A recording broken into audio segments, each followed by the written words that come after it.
দুর্গম গিরিকান্তার মরুদুস্তুর ফরাফার, লঙ্ঘিত হবে রাত্রে নিশীথে যাত্রীরা হুঁশিয়ার।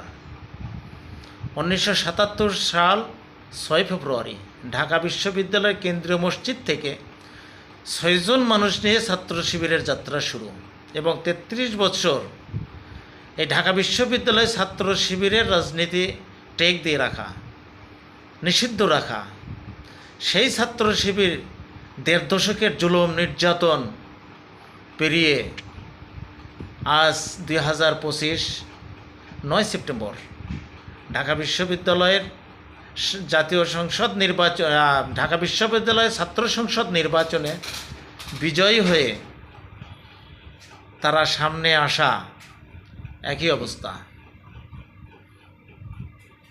পুরো জাতি, পুরো দেশ, পুরো বিশ্ব তাদেরকে নিয়ে আজকে প্রশংসিত।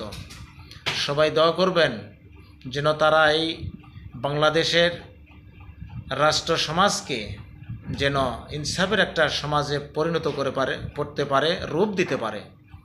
সবাই তাদের জন্য দোয়া করবেন। ভালো থাকবেন।